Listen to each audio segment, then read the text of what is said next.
A comunicar malas noticias se aprende. ¿Cómo sí y cómo no hacerlo? Esto es lo que vamos a aprender hoy. Hola a todos, soy Iván Ortega, doctor de la Universidad de Alcalá, donde desempeño mi labor investigadora y docente en el ámbito de la ética y la legislación, en la práctica clínica y en el ámbito de los cuidados críticos y de las emergencias. A nivel asistencial trabajo como enfermero de los servicios de emergencia en la Comunidad de Madrid y formo parte de los equipos de intervención inmediata en situaciones de catástrofe. Mi investigación versa sobre las cuestiones entre vida y muerte. Cuestiono los límites en ciencias de la salud, la gestión de crisis en intervenciones con múltiples víctimas, en la comunicación de malas noticias a pacientes y a familiares, en la determinación clínica de la muerte, en conocer conforme a la mejor evidencia clínica, pero también conforme a ética y legislación, los límites e indicaciones de la reanimación cardiopulmonar, persiguiendo mejorar estrategias de donación de órganos tras el fallecimiento del paciente sin olvidar sus deseos y asegurando la veracidad, la transparencia en todo el sistema de donación y trasplantes. Con eso intento evitar conflictos de intereses que en determinados casos pueden existir entre vida y donación cadavérica. Pues bien, ¿qué es una mala noticia? Podemos definir mala noticia como aquella drástica, negativa, que altera la propia perspectiva del paciente o de sus familiares en relación con el futuro.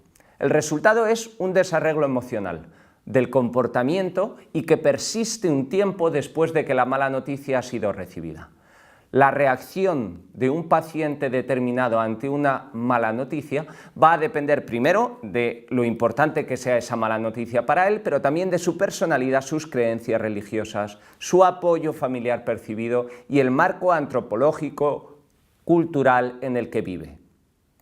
Es por tanto un fenómeno individual que está modulado en la perspectiva sociocultural. Actualmente en nuestras sociedades cada vez más multiculturales, este último factor empieza a tener una importancia creciente. Hay dificultades y barreras, por otro lado, en la comunicación de malas noticias. Se ha superado en las últimas décadas el modelo paternalista o proteccionista de la relación entre médico o profesional sanitario en general y paciente o enfermo. Ahora el paciente tiene derecho a que se le reconozcan por principios éticos y legales todos sus deseos y, por lo tanto, el profesional tiene que explicar su enfermedad, tiene que hablarle de las posibilidades de curación, tiene que decirle lo que ha ocurrido a su familiar, lo que está por venir, etcétera, para poder hacer copartícipe de esas decisiones al enfermo y a la familia en su caso. Por lo tanto, informar a un paciente es una exigencia humana, ética y legal. Y por este orden, es cierto que en ocasiones los propios pacientes no desean conocer la verdad de su diagnóstico.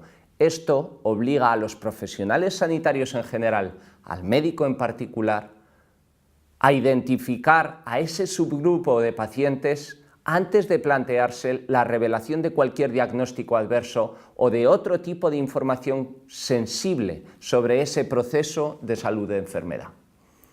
Por otro lado, la gran complejidad de las ciencias de la salud actualmente, tan tecnificadas, requiere que los profesionales sanitarios hagan un esfuerzo adicional de explicación de conceptos complicados y de una forma comprensible para el paciente en particular y para sus familiares o allegados.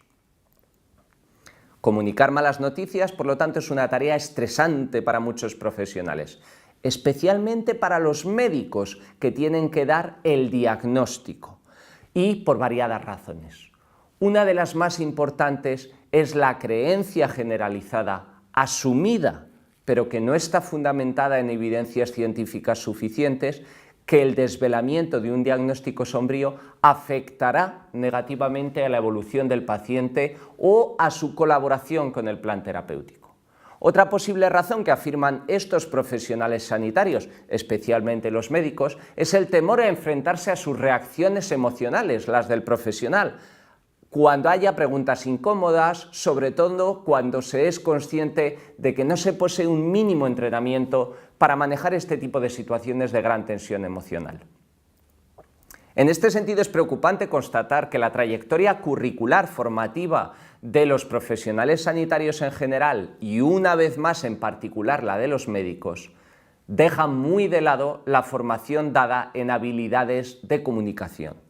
Con demasiada frecuencia el médico recibe una actitud de salvador o de sanador en su formación. Se le inculca esto, se le enseña a hacer cosas, a llevar a cabo técnicas, tratamientos, procedimientos invasivos o intensivos, pero no se les enseña a retirarse a tiempo, a saber que no se puede curar siempre, ni salvar a toda costa, porque incluso en ocasiones existen medios y conocimientos para ello, pero simplemente no es lo que procede en ese instante, en ese momento o circunstancia en concreto. Así, por ejemplo, cuando no es lo que desea el paciente, cuando no es lo que desea la familia, porque el paciente no puede decirlo por sí, pero lo dejó dicho. Es el caso de las voluntades anticipadas o las instrucciones previas. Ya no solo vinculan legalmente, como hemos estudiado en la asignatura, sino que además vinculan éticamente, al ser la manifestación expresa más clara de lo que el paciente desea para sí al final de su vida. Estas situaciones, así como las decisiones de limitación de esfuerzo terapéutico o la retirada de técnicas de soporte vital, son realidades más que habituales a las que nos enfrentamos los equipos de salud, sobre todo en entornos tecnificados, en cuidados críticos, en medicina intensiva, en emergencias, tan propias de la vorágine medicalizada, biologicista desde los años 70-80. En resumen, se enseña a hacer muchas cosas, pero no se enseña en particular al médico a parar, a dejar de hacerlas cuando ya no conviene, cuando ya no interesa, cuando ya no procede. Y se enseña y se inculca a sanar, a curar y a salvar, pero no a cuidar, a aliviar o simplemente a acompañar. Y demasiadas veces porque se vive la muerte del paciente como un fracaso personal del profesional, aunque no hay nada más erróneo y lejano de la realidad objetivable. La muerte forma parte del proceso, en muchas ocasiones es el proceso más natural. No lo es impedir que ocurra a toda costa. Deberíamos entender que nuestro enemigo no es la muerte. La muerte en sí misma no, sino el sufrimiento, el dolor o las circunstancias, esas sí trágicas, en las que esa muerte puede suceder. Así ocurre en mi ámbito de trabajo, en el ámbito de las emergencias. Pero la muerte en sí misma, máxima en el entorno de los cuidados en procesos finales de la vida, no en situaciones agudas o repentinas de urgencia y emergencia, puede ser tan fisiológica, tan natural, como el impulso uterino que hizo nacer a esa persona hace años. Pero si no se enseña a entender que la muerte en sí no es dañina, sino parte ineludible del proceso vital, aún menos se enseña simplemente a estar. Incluso desde el silencio de una comunicación no verbal junto al que muere. A veces en silencio, a veces con una escucha empática o con una comunicación asertiva, respondiendo a sus interpelaciones, sus dudas, sus temores como paciente, como familiar también, manteniendo la mirada, el contacto con quien de forma veraz nos muestra sus preocupaciones más hondas y quiere saber. No deberíamos olvidar que el paciente, solo él, es el que se va a morir. Si bien sería reduccionista pensar que esta muerte no afecta a los que están alrededor, pero el que se marcha es él o ella y lo hace para siempre. En definitiva, para quienes participamos muy a menudo desde el entorno asistencial en esos momentos finales tan únicos de la vida de una persona, resulta chocante constatar que el desconocimiento que existe entre los profesionales de las ciencias de la salud es enorme para saber cómo proceder en esos momentos. Cómo abordar el proceso de información, por tanto, en particular, o cómo comunicarnos en general. Y los que, además de llevar a cabo una labor asistencial, nos dedicamos a la docencia y a la formación de futuros profesionales de las ciencias de la salud, de todas sus ramas, constatamos cómo en general están invertidas las horas de formación dedicadas por los profesionales en general y los médicos en particular en soporte vital, reanimación cardiopulmonar, cuidados críticos, medicina intensiva, aun cuando el número de ocasiones en que, por ejemplo, el futuro médico las llevará a cabo, al menos estando solo, será muy reducido, contadas ocasiones. Pero desde luego, en muchas ocasiones, sin ninguna eficacia ni resultado objetivable, ni siquiera estando acompañado de otros profesionales.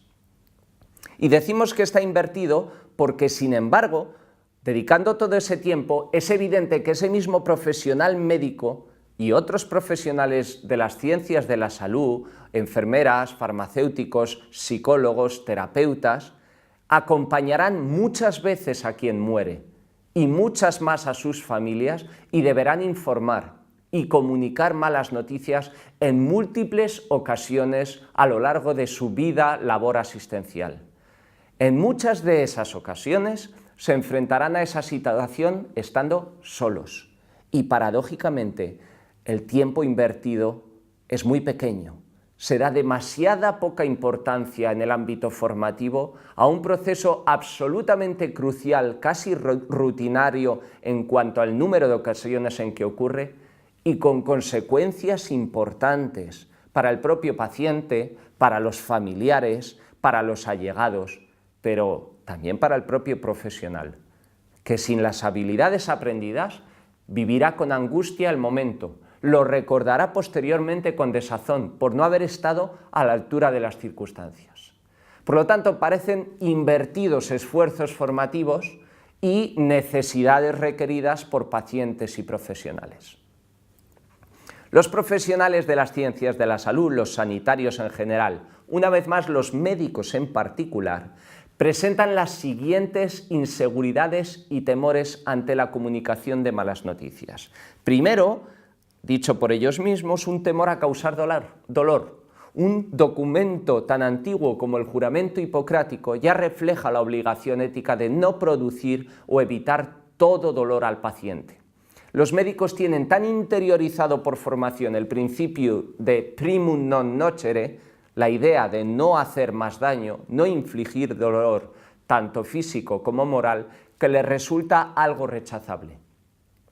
Esto puede inducir en los médicos actitudes evasivas respecto a comunicar diagnósticos adversos, pronósticos fatales, o la de minimizar peligrosamente la gravedad de esos diagnósticos o de esos tratamientos o enfermedades. Lamentablemente no existen analgésicos para aliviar el dolor que provoca una mala noticia. Solo existen habilidades para hacerlo mejor. Y a comunicar malas noticias se aprende. Y para mejorar esas habilidades hay que entrenarlas. Un segundo temor de los profesionales sanitarios, los médicos en particular, es el temor al fracaso terapéutico. Es una consecuencia directa de la ilusión de que todo tiene cura y hay una cura para todo. Eso está generado por una sociedad con unos impresionantes avances que han tenido lugar en las últimas décadas en cuanto a técnicas de diagnóstico y tratamiento. Por todo ello, muchos profesionales, especialmente los más jóvenes, pueden vivir la ausencia o insuficiencia de tratamiento como un fracaso profesional y personal. Como ocurre con el temor a causar dolor, el temor al fracaso terapéutico puede crispar la relación entre paciente y profesional y comprometer su grado de colaboración. La no aceptación del médico de la ineficacia de un tratamiento puede conducir a lo que llamamos como encarnizamiento o obstinación terapéutica, es decir, perseverar en la administración de una terapia a pesar de estar constatado que es fútil, inútil, o a intentar probar con otros tratamientos ya experimentados o no suficientemente probados, con el consiguiente riesgo para el paciente. Tercero, hay un temor legal. La judicialización de la medicina tiende a generar en la sociedad actual el convencimiento erróneo, si se magnifica, de que todo ciudadano tiene derecho no solo a asistencia sanitaria, sino también a ser curado. y que cualquier fracaso terapéutico siempre se debe a un error o negligencia, ya sea humana o del sistema, que merece castigo penal y resarcimiento civil, nada más lejos de la realidad. Craso error, porque no estamos obligados a unos resultados cuando nos acercamos a un proceso de salud de enfermedad, sino a poner los medios necesarios. Y el cuarto temor es a expresar las propias emociones. Los profesionales de la salud tienen dificultad para expresar sus propios sentimientos ante los pacientes. Estas trabas provienen de su formación específica. Son entrenados para permanecer en calma, en concreto los médicos al menos aparentarla, en poder pensar de forma clara, lógica, para transmitir seguridad incluso en situaciones más urgentes o incluso cuando no saben cómo proceder. Así, muchos médicos consideran cualquier reacción emocional como el enojo, la ansiedad excesiva, una actuación poco profesional, capaz de debilitar nuestra imagen frente al paciente o la familia, y queda debilitada precisamente porque perdemos esa situación de privilegio desde nuestra atalaya del saber. Dado que la conexión empática con el paciente requiere que haya participación emocional del médico o del profesional, la dificultad para expresar sentimientos actuará a modo de barrera comunicativa. Y al médico le va a resultar difícil mirar a los ojos al moribundo y decirle la verdad al que muere. Al resto de profesionales sanitarios de otras ramas de las ciencias de la salud también. Aceptar los límites cuando te han inculcado que debes curar siempre es muy difícil. Quizá, con las excepciones de los oncólogos y los paliativistas, esta es una realidad generalizada en el colectivo médico. No ocurre así, al menos no de manera tan generalizada, para otros profesionales como las enfermeras, que son definidas artistas del cuidado, preparadas para curar a veces, para aliviar a menudo, pero para cuidar siempre y hasta el momento de la muerte.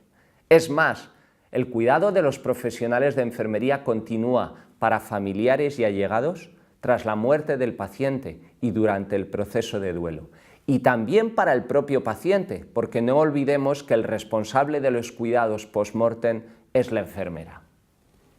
¿Cómo no se deben comunicar las malas noticias en medicina? Bueno, pues los oncólogos y expertos en cuidados paliativos, entre los médicos y las enfermeras centradas en el cuidado integral a pacientes y familiares de forma integral, han sido los profesionales sanitarios que más se han ocupado del problema de la mejora de estas habilidades de comunicación en el entorno asistencial. Al igual que se usa un protocolo para tratar patologías complejas como la parada cardíaca, la cetoacidosis diabética, hay un grupo de oncólogos liderados por Walter F. Vail y Robert Bachman que tuvieron la idea de aplicar un protocolo a la comunicación de malas noticias en medicina. Basándose tanto en encuestas como en la propia experiencia, elaboraron un protocolo de actuación escalonado, 6 pasos, con el propósito de guiar con éxito al médico en su entrevista con el paciente. Es un modelo muy médico, pero el proceso es aplicable a otros profesionales de las ciencias de la salud.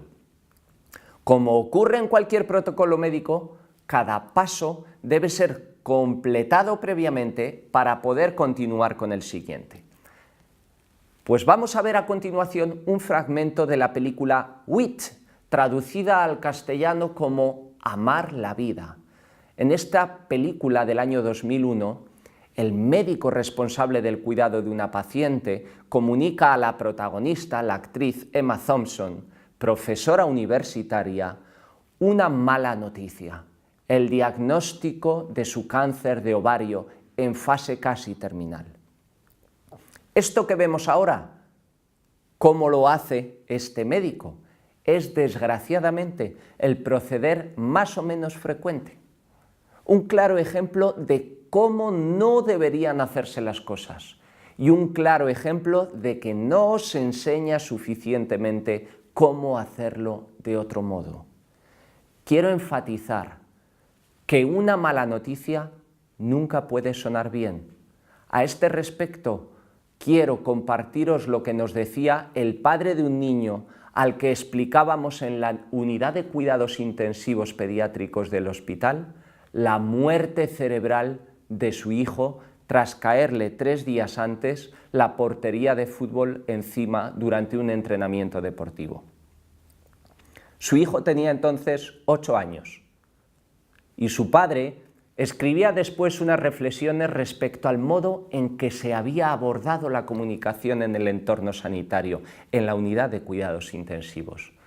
Estas son, pues, sus palabras. Decía: ante la noticia de la muerte de mi hijo, creo sinceramente que aunque te la comuniquen de la mejor manera posible, nada cambia. Si por el contrario te la comunican sin cuidado, sin destreza alguna, todo cambia. En definitiva, como os voy a repetir en algún otro momento, una mala noticia nunca suena bien, pero no es menos cierto que como otras habilidades, como otros procedimientos en ciencias de la salud en los que nos va la vida en ello, y sirva de ejemplo claro las destrezas que se deben adquirir para llevar a cabo una reanimación cardiopulmonar o RCP, a comunicar malas noticias se aprende. Y para hacerlo cada vez mejor, hay que poner en práctica las habilidades y destrezas adquiridas. Primero, como hacemos en la universidad o en los cursos intensivos, en situaciones simuladas, en un entorno seguro para todos los intervinientes, a través de role-playing, de situaciones dramatizadas. Pero después, en situaciones reales, tan reales como la vida y la muerte mismas. Os dejo con el vídeo, disfrutadlo, escuchadlo y haced vuestra reflexión.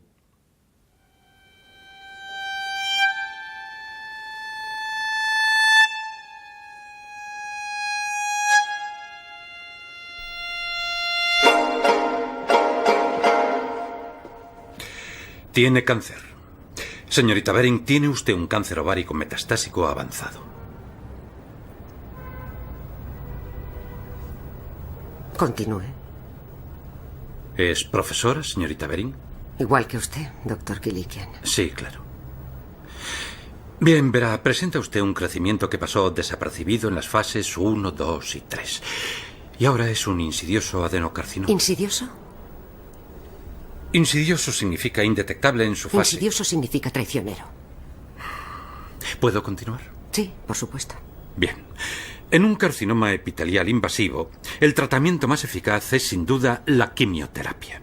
Estamos desarrollando una combinación de fármacos pensada para la localización ovárica inicial, con el objetivo de administrarla a partir de la fase 3. ¿Voy demasiado rápido? No. Bien. Deberemos hospitalizarla para cada ciclo del tratamiento. Tras los primeros 8 ciclos haremos otra serie de pruebas. El antineoplásico sin duda afectará a algunas células sanas, incluidas las del tracto gastrointestinal, de los labios del ano y los folículos capilares. Por supuesto, confiamos en su valor para resistir los efectos secundarios más nocivos.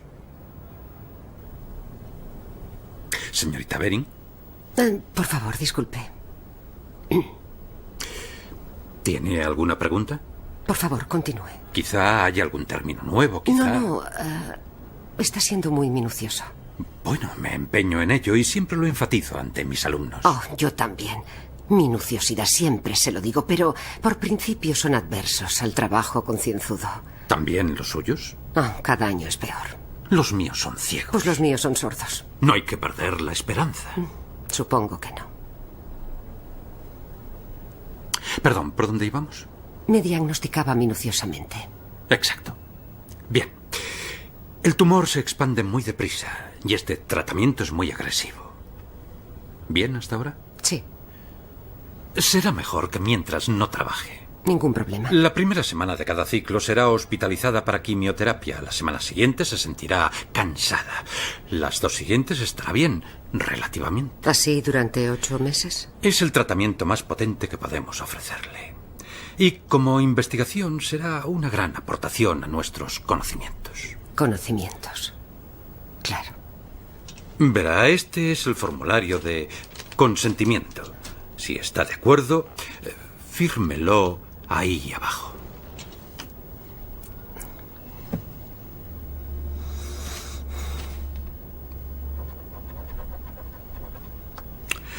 ¿Hay algún familiar a quien quiera que le explique esto? No será necesario. Bien. Lo más importante es que reciba la dosis completa de quimioterapia. A veces los efectos secundarios le harán desear una dosis menor, pero tenemos que ir a fondo. Doctora Bering. Sí. Deberá ser muy fuerte. ¿Cree que podrá ser muy fuerte? No se preocupe. Bien. Estupendo. Pues ya habéis visto cómo no se deben comunicar las malas noticias y qué falta de habilidades en ese sentido. No podemos decir que no ha informado. La información, el contenido la ha dado, pero desde luego el cómo no es el mejor de los modos. Y la reacción de la paciente es patente también en ese sentido. ¿Cómo sí se deben comunicar, por tanto, las malas noticias en ciencias de la salud? Bueno, pues como decíamos, los oncólogos quizá han sido los especialistas que más se han ocupado del problema porque quieren mejorar esas habilidades y porque ellos sí comunican casi siempre malas noticias. Al igual que se usa un protocolo para tratar patologías complejas, como decíamos antes, la parada cardíaca, la cetoacidosis diabética, hay un grupo de profesionales del entorno de la medicina, de los oncólogos, paliativistas también, que fueron liderados por dos personas en concreto, el Dr. Walter F. Bailey y Robert Bachman, que tuvieron la genial idea de aplicar un protocolo a la comunicación de malas noticias en el ámbito de la medicina. Por lo tanto, basándose en encuestas, en la experiencia propia de otros compañeros, elaboraron un protocolo de actuación que está escalonado en 6 pasos. Y el propósito del mismo es guiar con éxito al profesional en general, al médico en particular, que debe dar un diagnóstico y un pronóstico fatal en su entrevista con el paciente. Como ocurre con cualquier otro protocolo médico, decíamos que cada paso debe ser completado previamente para poder así continuar con el siguiente. Es una forma de sistematizar la información y de saber que está asimilada. El protocolo que se describe a continuación es práctico, es ágil, es dinámico, está pensado para ser utilizado en el día a día y está planeado para conseguir un cuádruple objetivo.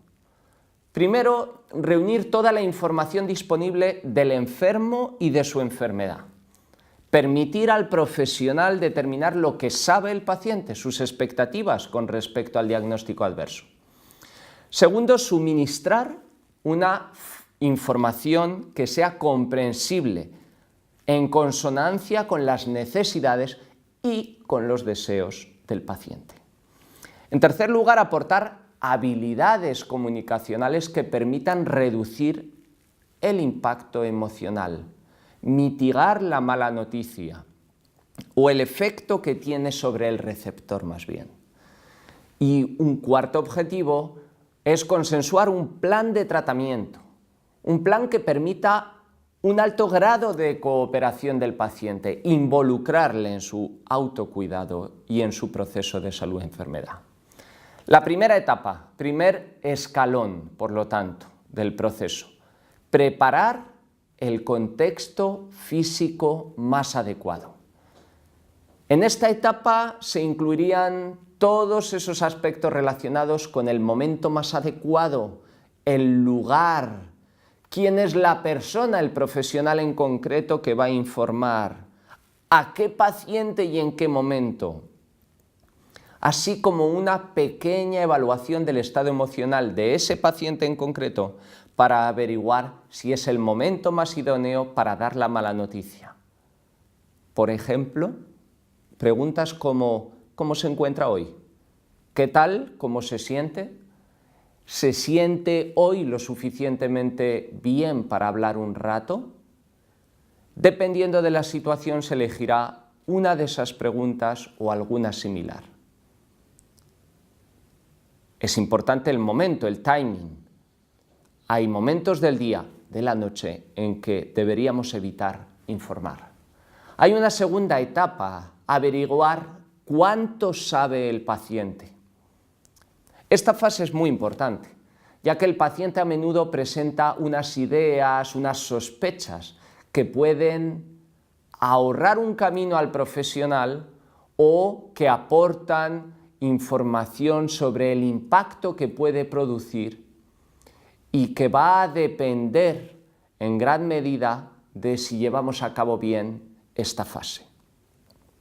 Se realizaría mediante preguntas indirectas, abiertas, mediante una escucha activa, con técnicas de apoyo narrativo, concentrando la atención no solo en la narración del enfermo, también en su comunicación no verbal. Interesa especialmente cómo de grave el paciente cree que es su proceso, saberlo y cómo puede afectar a su futuro. Preguntas de ¿por qué cree usted que le hicieron una broncoscopia? ¿Por qué cree usted que tenía esas molestias siendo usted fumador? Estos aspectos interesan mucho más que el hecho de si conoce el nombre de su enfermedad. Hay ciertas preguntas que nos pueden ayudar. ¿Qué piensa usted sobre este problema, ese dolor de pecho, esa tos? ¿Qué le han dicho hasta ahora de su enfermedad? Esta es muy positiva de cara a evitar malos entendidos, mensajes contradictorios o matices diferentes, que es un problema relativamente frecuente en pacientes que son atendidos por diferentes profesionales o por diferentes categorías o por diferentes especialidades o de diferentes ámbitos. No es lo mismo que hable con un cirujano que le va a operar que con un oncólogo que va a tratar su cáncer, que con un paliativista que le tiene en una unidad de cuidados al final de la vida por estar en fase terminal. No es lo mismo hablar con el médico que con la enfermera. No es lo mismo hablar con el terapeuta que con el psicólogo. ¿A qué cree que puede ser debido su problema? Otra pregunta que nos ayudaría. ¿Cómo ve usted de grave esto? Incluso otras preguntas como estas conviene hacerlas de forma escalonada, dejando, por ejemplo, la última que hemos dicho de cómo ve esto de grave para el final de esta fase, cuando ya hemos captado parte de las creencias, conocimientos, preocupaciones reales, información, por tanto, asimilada ya por el paciente. Con este tipo de preguntas podremos obtener información del paciente en diferentes aspectos. Por ejemplo, acerca de su impresión sobre la naturaleza real de su problema. Por ejemplo, características propias del paciente, su nivel educacional, su formación, su capacidad de expresión, su capacidad de estar preparado o no. También el estado emocional en relación a su proceso. Estar atento a lo que el paciente dice, a cómo lo dice y a lo que no dice o evita decir. A todas las claves no verbales. A todas las que seamos capaces de captar. Es interesante, por ejemplo, darse cuenta que hay una discordancia entre la comunicación no verbal y verbal en estos momentos, y eso nos está haciendo ver algo.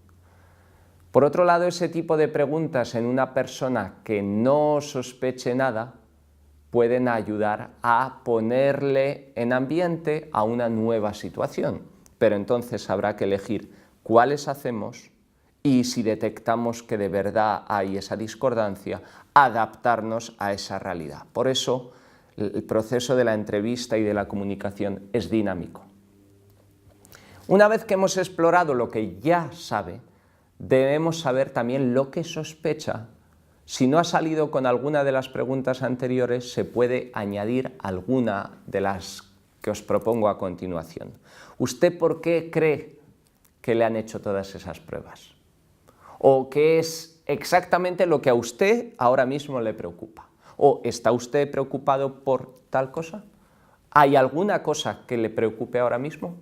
En una segunda fase podemos introducir preguntas ya sobre el futuro, sobre todo en pacientes que sospechamos no saben nada de la naturaleza de su problema. Por ejemplo, bueno, ¿y qué planes tiene con respecto a las vacaciones, las navidades, el año que viene? Esta frase lo que pretende es minimizar de algún modo la incomodidad en transmitir al paciente que nos interesamos por lo que piensa y siente y que estamos dispuestos a escucharle. Hay que tener en cuenta que el profesional no es el único medio de información. El paciente está recibiendo información hoy principalmente a través de redes sociales, a través de búsquedas en Internet y según su grupo de edad, según sus conocimientos, su forma de indagar, su formación previa, de otros enfermos, de medios diagnósticos o terapéuticos, de otros profesionales o de los medios de comunicación. Otra ventaja añadida de una correcta ejecución de la fase que acabamos de describir es evitar mensajes más o menos contradictorios entre diferentes profesionales, que a menudo se producen, bien por diferente criterio, bien por miedo a decir la verdad por parte de unos cuando otro te está diciendo la verdad, por inseguridad o simplemente por desconocimiento. Pues bien, hay una tercera etapa que consiste en conocer de forma precisa lo que el paciente exactamente quiere saber. Y esta fase es fundamental. Lo es a la hora de compartir información posterior con los pacientes. A veces es difícil conocer si el enfermo quiere saber, si la información que se está aportando es mucha o es poca. O sea, que es difícil saber cuánta información es capaz de asimilar en cada entrevista. Para eso se aconseja preguntar directamente qué nivel de información va a poder asimilar. Por ejemplo, si esto se convirtiera por casualidad en algo grave, ¿pertenece usted a ese tipo de personas que le gustaría saberlo exactamente? ¿Le gustaría que yo le explicara todos los detalles del diagnóstico? ¿O es más bien de ese tipo de pacientes que le gusta conocer todos los detalles del diagnóstico o solo el tratamiento a seguir o solo ciertos aspectos? O si el problema fuese grave, ¿cuánto quiere saber usted sobre él? ¿O le gustaría que le explicase todos los detalles sobre su problema? ¿Hay alguien más a quien le gustaría que yo se lo contara? ¿Quiere estar acompañado? ¿Prefiere que hablemos únicamente nosotros? En cualquier caso, como ya hemos comentado anteriormente, no es necesario preguntarlo tan abiertamente para conocer si quiere y cuánto quiere saber. Una sensibilidad adecuada en el profesional puede obtener la misma información. En nuestro ámbito cultural una opción puede ser la de esperar que el enfermo sea quien nos pida más información, muy pendiente de la comunicación no verbal, esperando a que el paciente asimile cada parte, por llamarlo así, de la información que se le haya dicho, con silencios, escucha activa, que nos pida más mirando al profesional en actitud de espera, pidiendo más información con preguntas directamente. En caso de que el paciente exprese esa preferencia por no discutir o no hablar el tema o lo dé a entender, debemos dejar siempre abierta esa puerta, porque hay un porcentaje de ellos que cambian de opinión posteriormente y además en varias ocasiones en sentido diferente. Pero hay que respetar, por supuesto, la decisión del paciente. La cuarta etapa consistiría en compartir la información. Si en la anterior fase el paciente ha expresado su deseo de compartir la información, procedemos a ello. Quiere saber, pues el paciente ahora va a saber. Si lo negó, pasaremos a discutir el plan terapéutico. Si no quiere saber, hablamos del plan terapéutico, pero no de la enfermedad en sí mismo y de su alcance. El aporte de la información aquí tiene una doble función. El paciente conoce así su proceso y además se abre ese diálogo terapéutico entre el profesional y el enfermo. Por lo tanto, nos tenemos que alinear con el paciente, ponernos en misma longitud de onda, partir de su nivel de información, del que tiene, y decidir los objetivos de nuestra entrevista, qué aspectos informativos y educacionales van a ser tratados. Para esto es muy importante tener un plan establecido, una agenda clara pero abierta. Y a partir de aquí empezamos a abordar los elementos del diagnóstico, del tratamiento, del pronóstico o apoyo del paciente en base a sus necesidades particulares y a su caso concreto. En esta fase también es importante ser consciente del derecho del paciente a tomar sus propias decisiones. Esto es en relación principalmente al tratamiento, para que no genere esto ninguna frustración en nosotros profesionales, si no coincide con su visión de la situación, que puede ocurrir. Como ya hemos dado a entender, esta fase puede ser simultánea a la anterior, siendo la petición del paciente de más información la que nos detalla la capacidad de asimilación, la que nos permite decidir cuánta información debemos darle, cuánta más, dosificarla, esperar. Hay una quinta etapa que habla de responder a los sentimientos del paciente. Consiste básicamente en identificar o en reconocer las reacciones del paciente.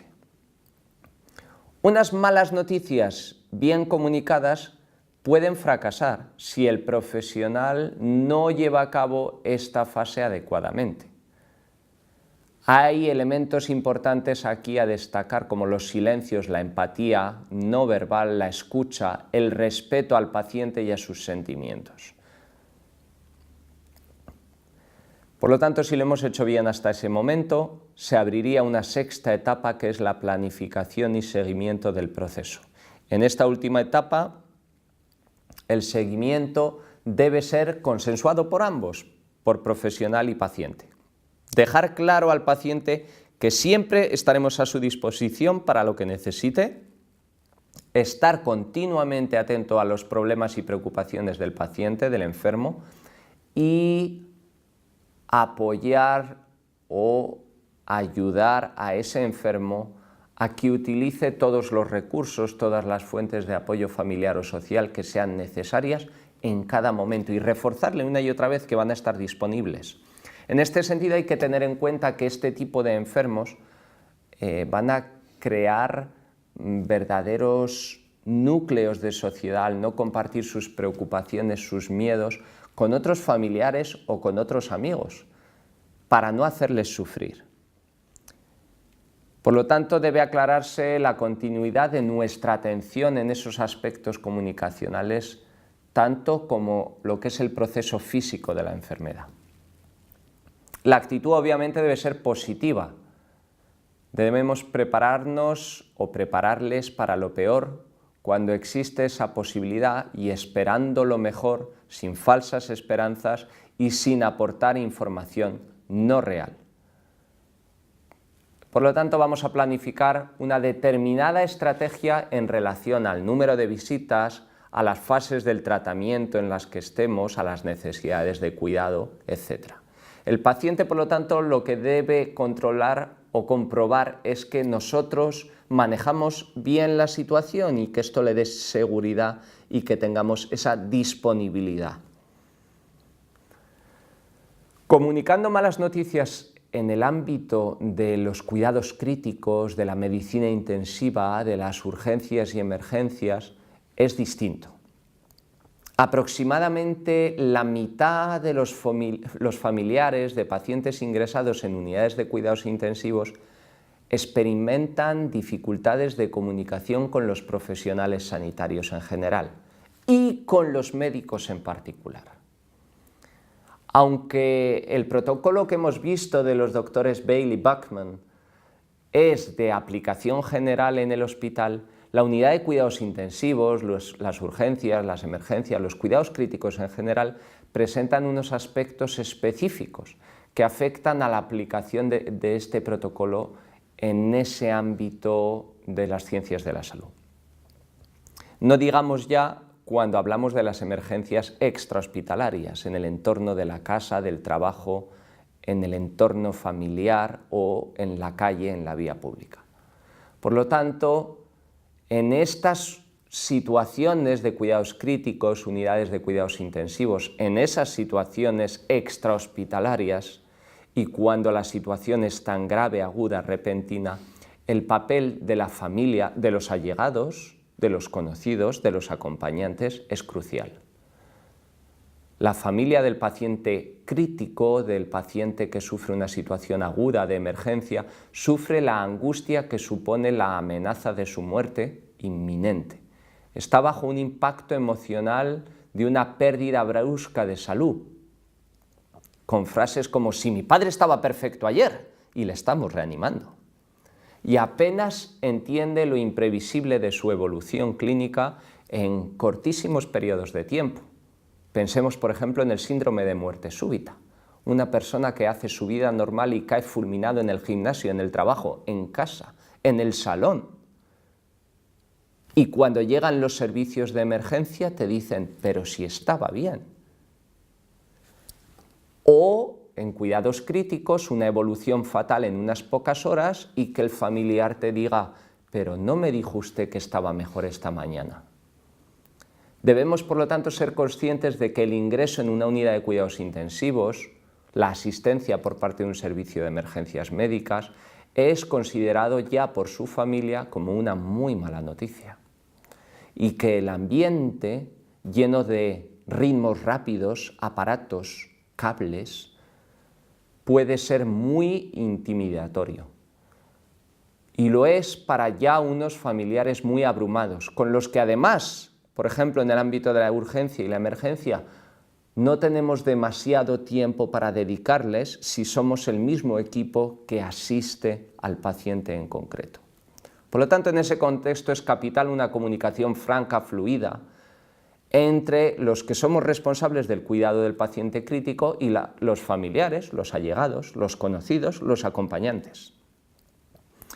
El cumplimiento escrupuloso de los pasos del protocolo de Vail-Buckman es una herramienta fundamental para conseguir este objetivo, pero muchas veces tendremos que adaptarlo al entorno en el que nos encontramos. Especialmente útil es emplear un lenguaje sencillo, un lenguaje sin tecnicismos, gastar el tiempo necesario y realizar la entrevista en una estancia, si se puede, o en un lugar suficientemente confortable, seguro, con un nivel de privacidad. Piensen en la propia calle. Con el fin de que el contenido de la información sea lo más coherente posible, que no haya ruidos a esa comunicación, se procurará que el mismo médico, el mismo profesional sanitario, sea el que informe, por ejemplo, en una unidad de cuidados intensivos diariamente a la familia. También se cuidará la puntualidad en el horario de información médica, esto más en el entorno de los cuidados críticos hospitalarios. Una ausencia difícilmente justificable para realización de determinadas técnicas es obviamente una fuente de ansiedad para familiares que ya de por sí están angustiados. La incertidumbre con respecto al pronóstico de todo paciente crítico debe ser manejada de forma sensata, estableciendo objetivos terapéuticos modestos a corto plazo.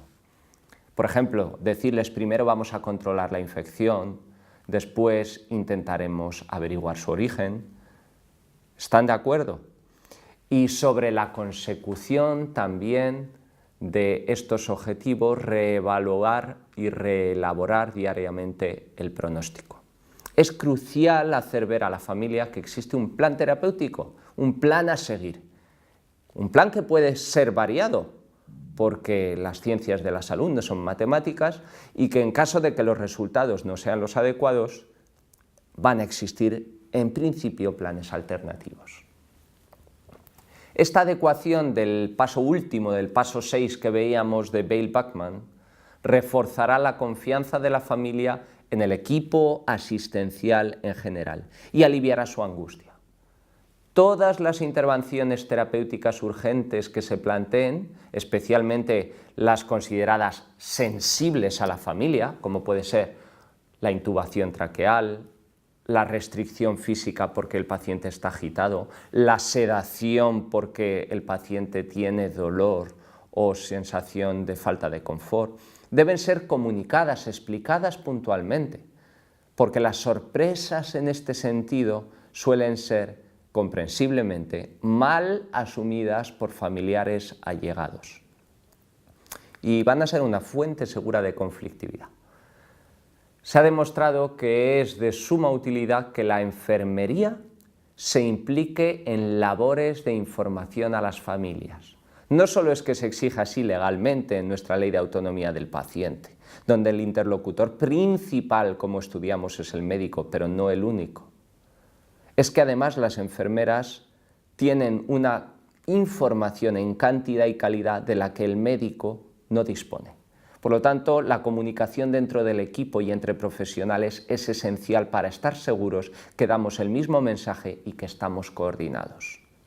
Las encuestas a los familiares en la UCI confirman repetidamente que los familiares valoran muy positivamente la información que da el personal de enfermería, porque además incluye aspectos tan apreciados para las familias, para los pacientes cuando es posible, como el estado de ánimo, la calidad del sueño, el apetito, el confort, las preocupaciones en torno a sus hijos, los que no han podido venir, el horario de visitas, cómo se encontrarán ellos. En algunos pacientes seleccionados los familiares podrán involucrarse en ciertos aspectos del cuidado del familiar, siempre claro bajo la supervisión del equipo de enfermería. Esa implicación les hará sentirse útiles, reforzará a su vez la comunicación con el equipo asistencial al completo. De hecho, la tan manida humanización de los cuidados intensivos y la filosofía de puertas abiertas en las UCIs que comenzó en las unidades de cuidados intensivos pediátricas, pero cada vez más se va extendiendo a las de adultos, va por esta línea. Permitir que no haya casi horarios restrictivos, la posibilidad de las visitas, de acompañar a los familiares, incluso de permitir salir a los pacientes con sus familiares a hacer unas pequeñas salidas al exterior, al menos de la unidad, incluso en ciertos centros la visita no solo de familiares, de menores, sino también de las mascotas. Otra reivindicación de las familias que suele recogerse recurrentemente en las encuestas de satisfacción es la necesidad de la adecuación de esos horarios de visita a las necesidades individuales de cada núcleo familiar.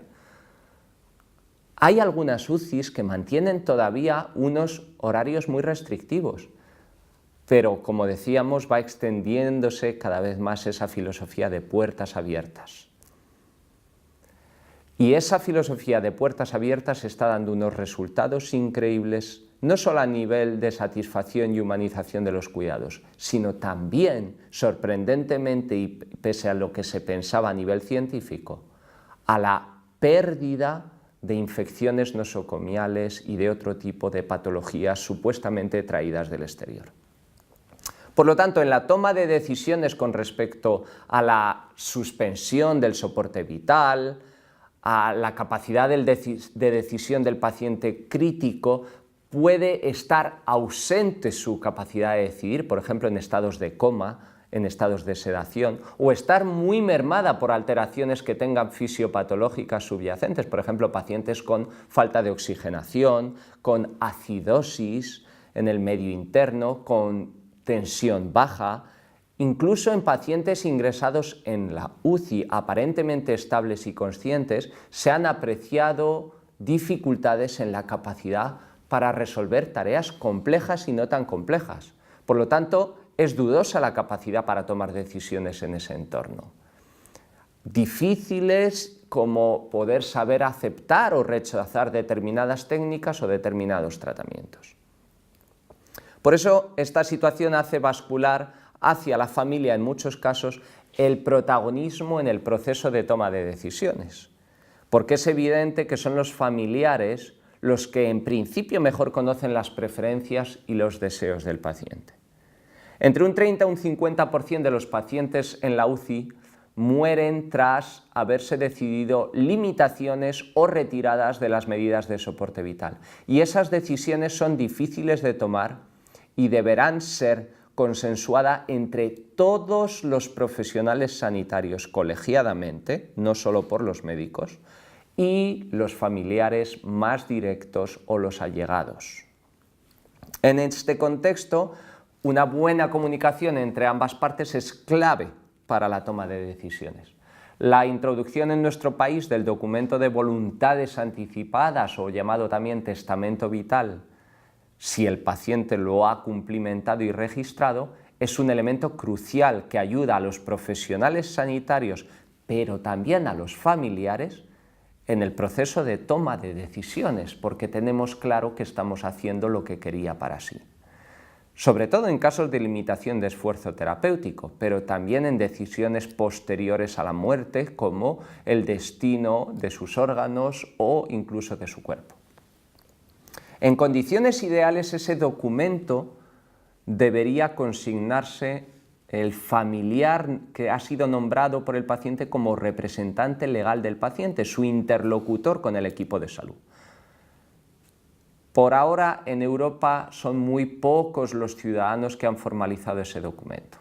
Como anécdota os comentaré que cuando yo fui a registrar mis instrucciones previas hace ya 10-12 años en la Comunidad de Madrid, era el paciente 1247 que lo hacemos. En una comunidad donde somos 7,5 millones de habitantes, nos hace entender el poco impacto que tienen todavía estas declaraciones de últimas voluntades. En el caso que se decide la retirada de soporte vital, una buena comunicación con la familia nos va a permitir a los profesionales, al médico, explicar la secuencia de esa retirada y quién la va a llevar a cabo, cómo se va a hacer.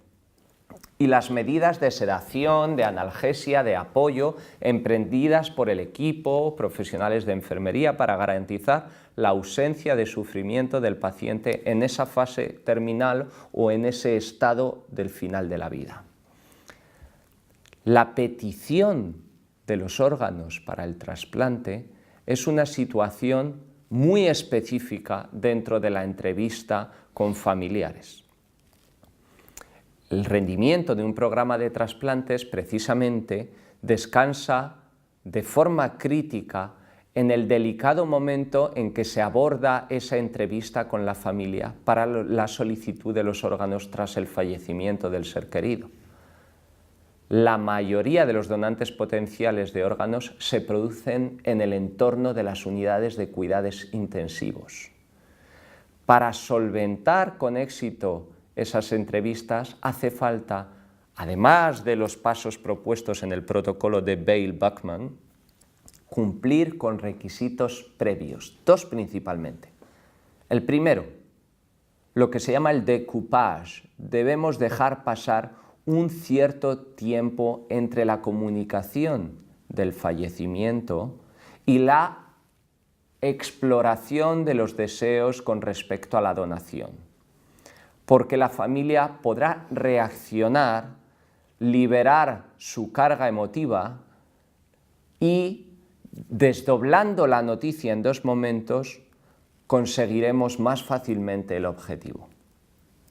El segundo aspecto a tener en cuenta es la necesidad de que las personas encargadas de conducir la entrevista, con frecuencia van a ser intensivistas y enfermeras de cuidados intensivos, tengan una preparación específica en cuestiones sobre donación, por las dificultades especiales de la tarea, ya que para los pacientes y sus familias es muy difícil entender conceptos como la muerte encefálica. En ese momento, quien los deberá entender, lógicamente, son los familiares, porque el paciente ya ha fallecido, pero los mayores proveedores de órganos son los pacientes que fallecen en esta situación de criterio de diagnóstico por muerte cerebral o neurológica.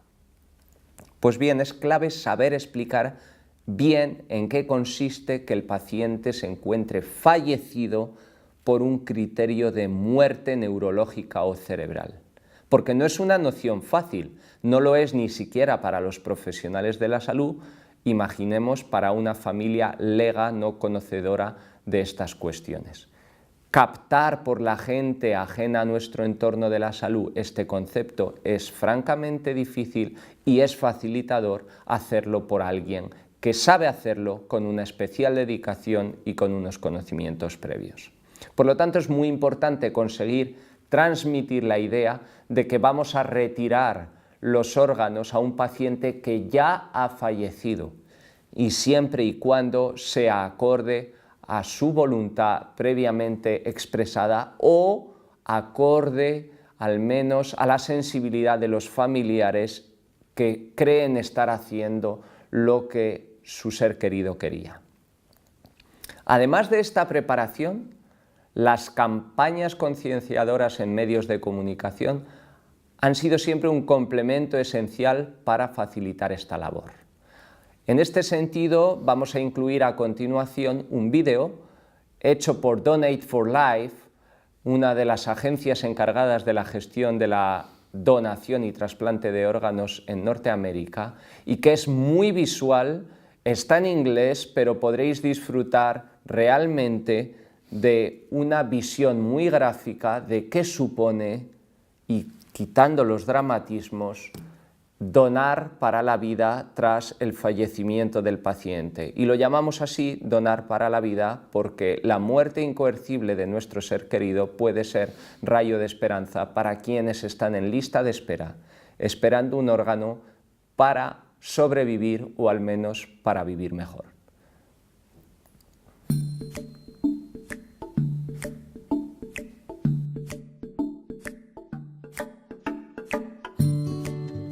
Every year, many thousands of people receive the gift of life, a life-saving transplant of a heart, kidney, liver, lungs, pancreas, or intestines.